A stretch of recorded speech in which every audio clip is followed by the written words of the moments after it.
Estudo de hoje é em Marcos, capítulo 8, versículo do 27 ao 33, que diz assim: Então Jesus e os seus discípulos partiram para as aldeias de Cesareia de Filipe, e no caminho perguntou-lhes: Quem dizem os homens que sou eu? E responderam: João Batista, outros Elias, mais outros algum dos profetas. Então lhes perguntou: Mas vós, quem dizeis que eu sou? Respondendo Pedro, lhe disse: Tu és o Cristo. Advertiu-os Jesus de que a ninguém dissesse tal coisa a seu respeito. Então começou ele a ensinar-lhes que lhe era necessário que o Filho do Homem sofresse muitas coisas, fosse rejeitado pelos anciãos, pelos principais sacerdotes e pelos escribas, fosse morto e que depois de 3 dias ressuscitasse. E isto ele expunha claramente. Mas Pedro, chamando-o à parte, começou a reprová-lo. Jesus, porém, voltou-se e, fitando seus discípulos, repreendeu a Pedro e disse: Arreda, Satanás, porque não cogita das coisas de Deus, e sim das dos homens. Deus abençoe, Valquíria. Vamos dar início agora ao nosso estudo, irmãos. Saúdo a todos com a paz do Senhor Jesus. E nesse estudo de hoje, de Marcos 8, 27 ao 33, que fala sobre a confissão de Pedro, né? E a importância de nós sabermos quem é Cristo, na verdade. Sabemos que tem muita importância isso, até mesmo pelos dias de hoje, na era atual em que vivemos. Não é diferente dos tempos da igreja primitiva, né? A igreja primitiva sofria muitos ataques, né, devido a algumas doutrinas que eram contrárias à palavra de Deus naqueles tempos, né? O anticristo já manifestando ali, né? Então, com as doutrinas do gnosticismo, trazendo ali outros conceitos a respeito da pessoa de Cristo, né? Da sua divindade, da sua, né? Dessa parte de Cristo, né? Da parte divina de Cristo, né? Então, semeando ali no meio dos cristãos daquele tempo, bastante dúvida a respeito da pessoa de Jesus, né? A importância de sabermos que Cristo é o Filho de Deus, né? Que ele é realmente, né, o Messias, ela tem suma importância para a salvação dos homens, porque a salvação ela é unicamente exclusiva através de Cristo. Então veja, se ele é a porta que nós devemos entrar e caminhar por essa porta estreita, né? Essa porta de excelência também, de salvação, fica simples entender por que dos ataques sobre essa doutrina tão importante que é a cristologia, ou, nesse tempo, esse conceito tão importante que é Jesus Cristo, o Messias, Filho de Deus, né?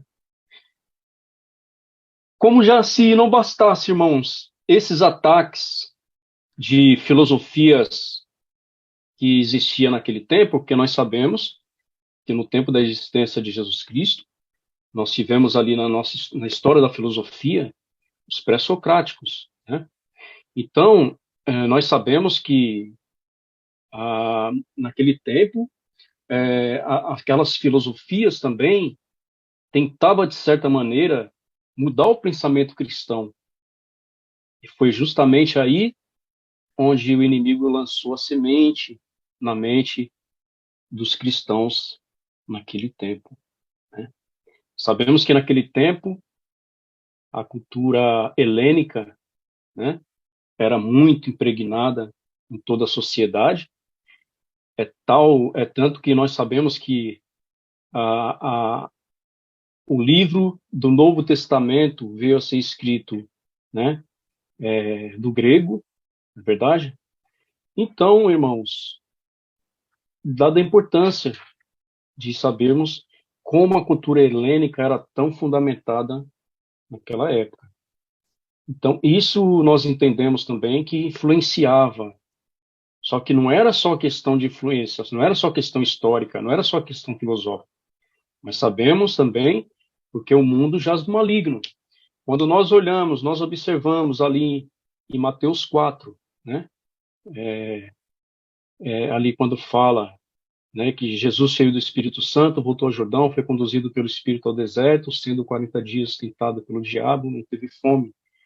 E disse-lhe o diabo: se tu és filho de Deus, diz a essa pedra que se transforma em pão. Então nós sabemos aí em Mateus 4, da tentação de Jesus no deserto, nós sabemos tudo aquilo que ele passou, na tentação que ele passava para que, por exemplo, continuando nesse sentido de Mateus 4, todos os reinos do mundo te darei, que a mim foi entregue, dou a quem quero. Então, irmãos, para fechar esse raciocínio, o mundo jaz do maligno, né? O mundo jaz do maligno. Sabemos que os reinos, que no sentido do governo desse mundo, né? Isso tudo, o sistema do mundo, irmãos, está na mão do inimigo das nossas almas, o anticristo, não é verdade? Então, amados, se fôssemos perguntar a importância, né, de entendermos a natureza divina de Jesus, né? Se fôssemos perguntar por que existe essa importância, muitas pessoas não saberiam responder. Essa é a verdade. Na verdade, nós não podemos ocultar que muitas pessoas não saberiam responder. Mas pessoas que foram evangelizadas, sim, pessoas que foram evangelizadas, pessoas. Vamos falar do meio cristão. Sabemos que pessoas que não conheceram Cristo, no sentido não foram evangelizadas, não saberiam responder. Mas o maior problema é que quando esta pergunta feita ao meio cristão, sabemos que muitos cristãos não têm o conceito correto do que Cristo é para ele. Não tem um conceito correto do Evangelho de Cristo, da salvação na pessoa de Cristo. Não é verdade? Não é o tema falar aqui salvação por obras, mas seria um tema bastante importante para podermos meditar sobre isso. As pessoas não têm conceito do que é Cristo. Eles não têm conceito. Eles pensam que Cristo é para mudar a sua sorte, é para que eles tenham saúde, é para que eles vençam o inimigo deles, é para que eles tenham uma proteção espiritual, na verdade, contra os vizinhos deles, contra o chefe dele lá no serviço, contra o patrão dele. Muitas vezes, por algum motivo, disse teve um cristão que disse, né, eu estou indo na igreja hoje, disse para mim uma vez, eu estou indo hoje no culto e buscar a palavra porque o meu chefe ia me dispensar, algo assim, mas a palavra vai falar comigo. Então você veja que muitas pessoas, é até engraçado isso, mas é verdade, muitas pessoas pensam que Cristo morreu na cruz para que todos os desejos antropocêntricos deles sejam, todas as vaidades do coração deles sejam ali dadas na mão deles através de Cristo. Então essas pessoas realmente não entenderam, nos dias de hoje, não compreendem quem é o Cristo.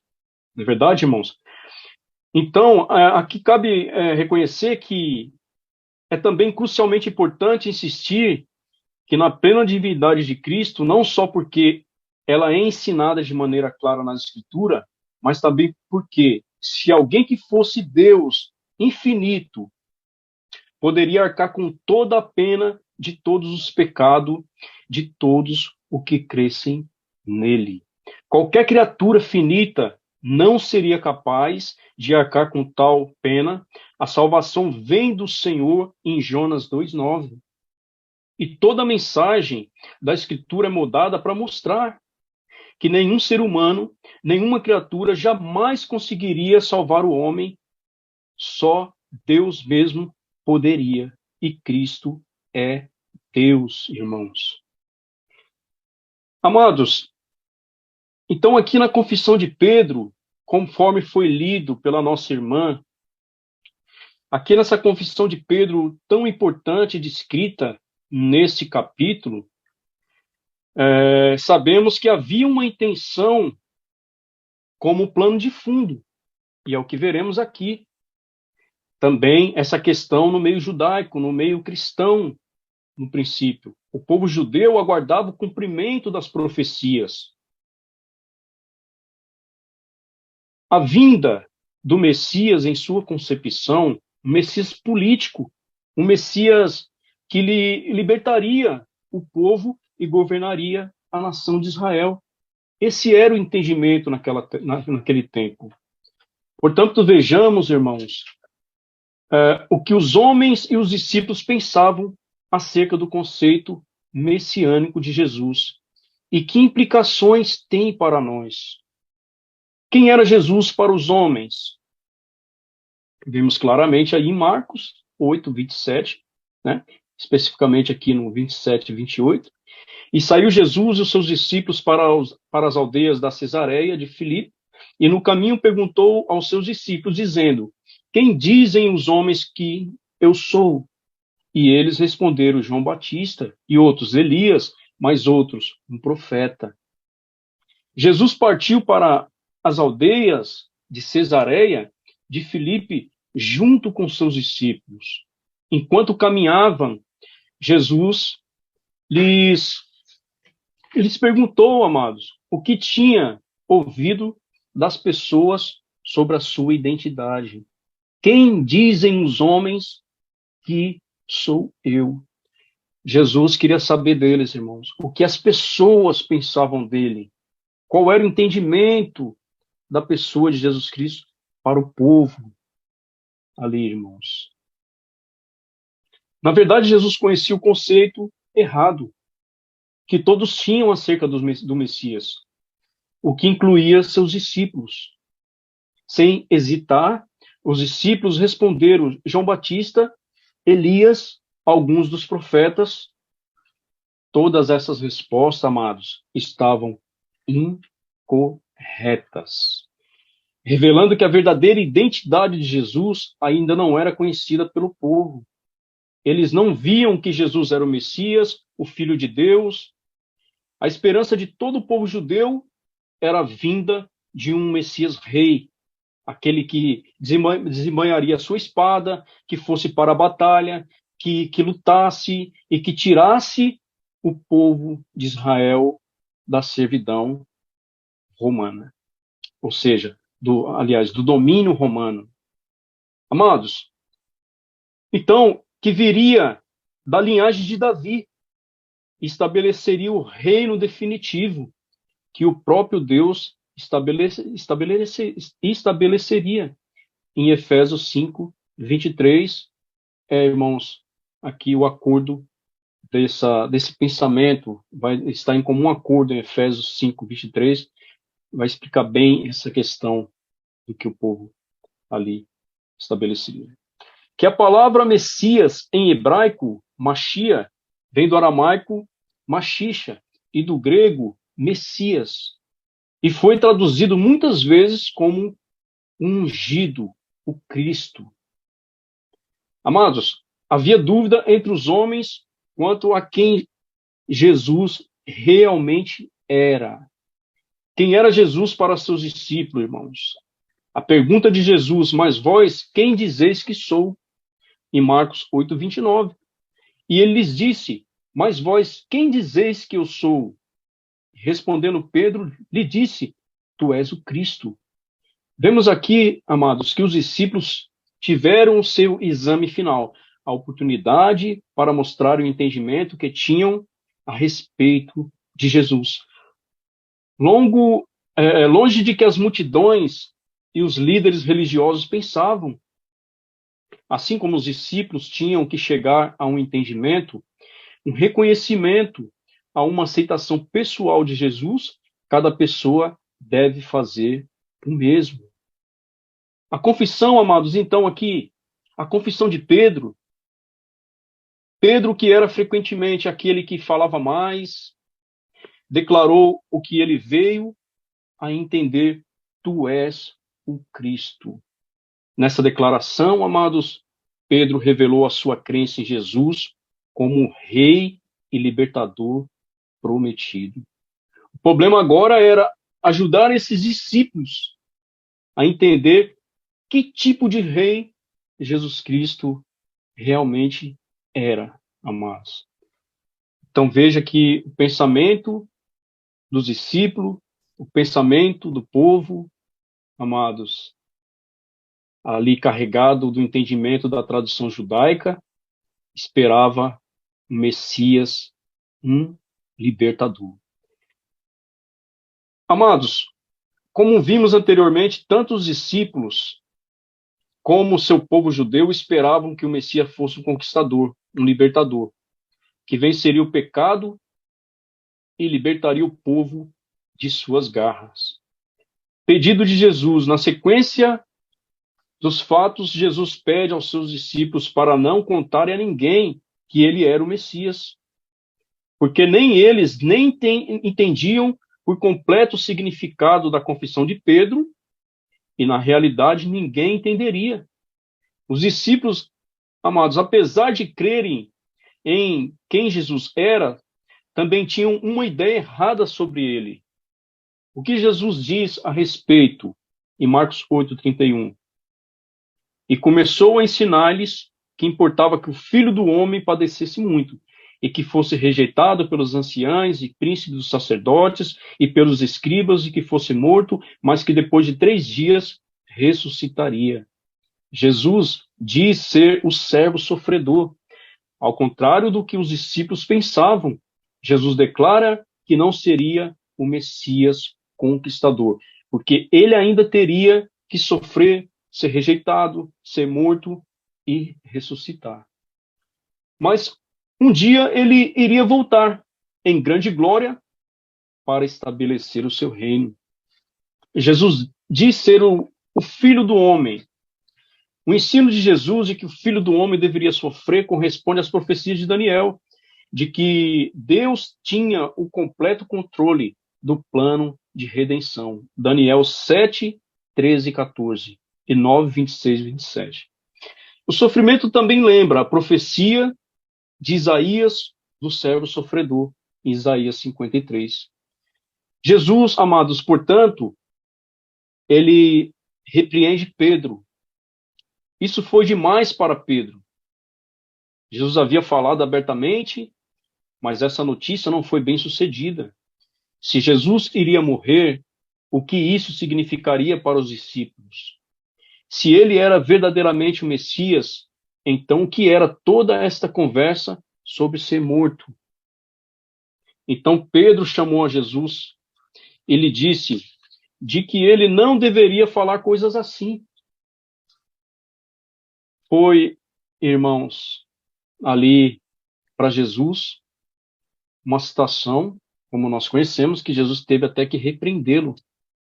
Não é verdade? Porque a missão que Jesus teria que fazer, ele conhecia a vontade do Pai e sabia muito bem, amados, a missão, a dura missão que ele teria, irmãos, na cruz do Calvário.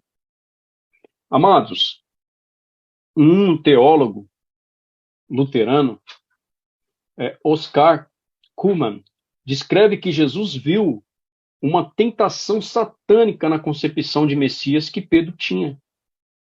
Pois Satanás sabia que o fim do seu reinado estava decretado. Desde o princípio ele tem oferecido os reinos da terra para Jesus, como foi citado, Mateus 4:8, para que Jesus não assumisse seu papel no plano de salvação.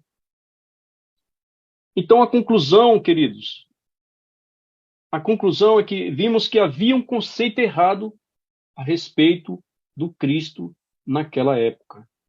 Mas em nossos dias também não é diferente, pois muitos, ao procurarem algum significado sobre Cristo, distorcem sua história ao ponto de negarem a sua existência e ressurreição. Inclusive, nos tempos de hoje, nossos tempos, alguns dizem que Cristo é uma lenda, os ateus. Outros dizem ser um profeta ao Corão e judeus e tantos outros que os irmãos conhecem e de outras seitas desses segmentos. E outros, um louco, né? Esses são essas pessoas que acham, né, que isso tudo, né, aqueles historiadores, né, que praticamente é o mesmo ramo dos ateus, né? Eles pensam que se Jesus existiu, era uma pessoa que estava ali com esquizofrenia, achando que era um rei. Não, amados. Para nós que cremos na Sagrada Escritura como a infalível palavra de Deus, era o Cristo, Filho de Deus. Mas e nós, amados? Será que todos nós pensamos assim? A nossa salvação depende daquilo que dizemos e pensamos acerca de Jesus, pois disso depende a nossa fé. Confessemos com convicção que Jesus é o Cristo, o Filho de Deus, do Deus Altíssimo, que veio, morreu, ressuscitou e está, amados, à destra de Deus intercedendo por nós. E um dia ele vai voltar. Como ele disse para os galileus, Galileus, por que estáis olhando tanto para o céu? Aquele que vos visse subir em nuvem, breve voltará aos seus. Essa gloriosa promessa que ele fez, amados, nós devemos fazer como os cristãos primitivos, viver nessa esperança, mesmo sabendo não sabendo quando será a sua volta, quando será o seu voltar. Nós podemos falar que é breve, porque o que é a eternidade para Deus? O que é a eternidade para nós, amados, espiritualmente falando? E lá na eternidade, nós conheceremos os mistérios, aqueles mistérios, amados, porque os mistérios revelados para nós, o Santo Evangelho, nós temos, mas há mistérios que não foram revelados. E até mesmo a respeito do Evangelho, lá na eternidade com o Pai, nós conheceremos esses mistérios.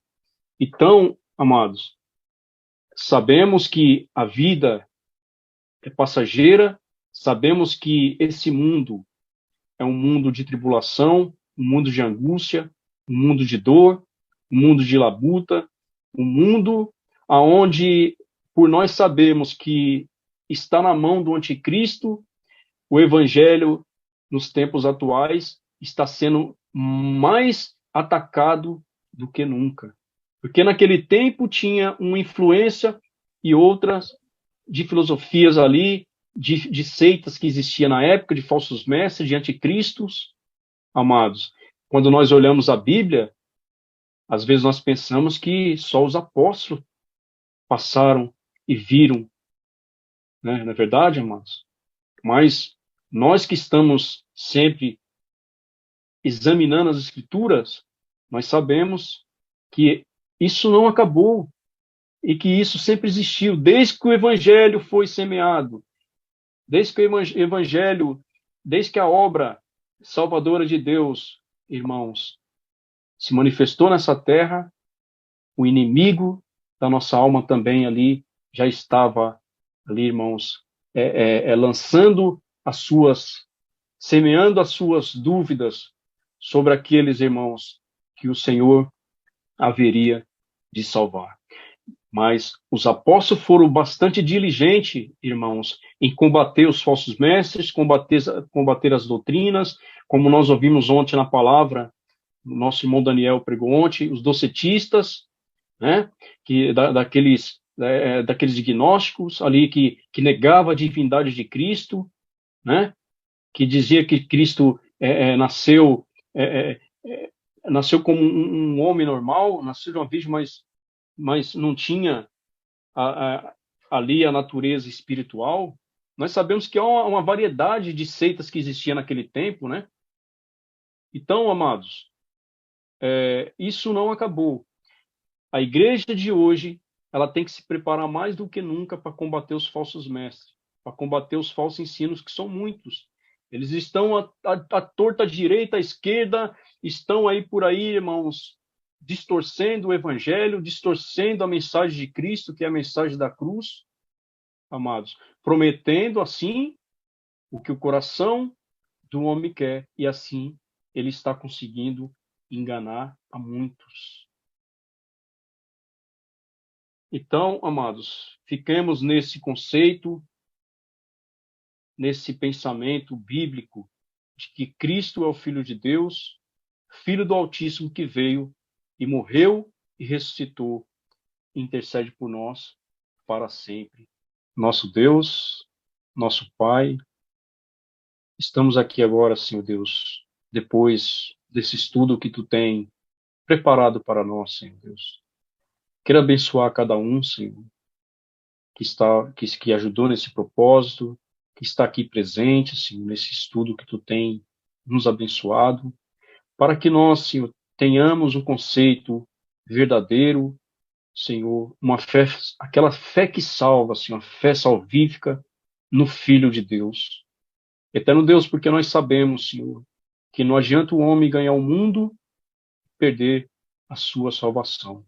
Por mais sorte que nós tenhamos nessa vida, Senhor, se nós, Senhor, não crermos em Cristo, a nossa existência, Senhor, seria em vão, Senhor. Então, graça nós te damos por crer no Senhor Jesus como Filho do Altíssimo, Senhor Deus, como teu Filho.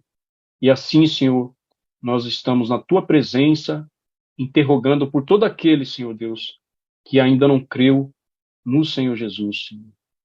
Que esses corações que só o Espírito Santo pode entrar, Senhor, só tu, Senhor, para fazer esta obra de redenção em cada vida, Senhor Deus. Então te pedimos por todas as pessoas, Senhor. Te pedimos pela tua igreja, Senhor, porque o Senhor tem tanto nos alertado, Senhor, através dos estudos, através da mensagem da palavra, sobre os falsos mestres, Senhor, que são muitos, Senhor. Nós vivemos num tempo de apostasia, onde, Senhor, nós percebemos a apostasia total, Senhor.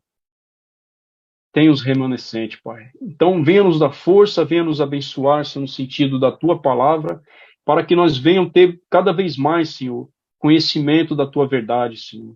Que nós não venhamos cair Senhor, nessas fábulas, Pai. E que nós venhamos ficar firme na Tua sã palavra, na doutrina dos apóstolos, Senhor.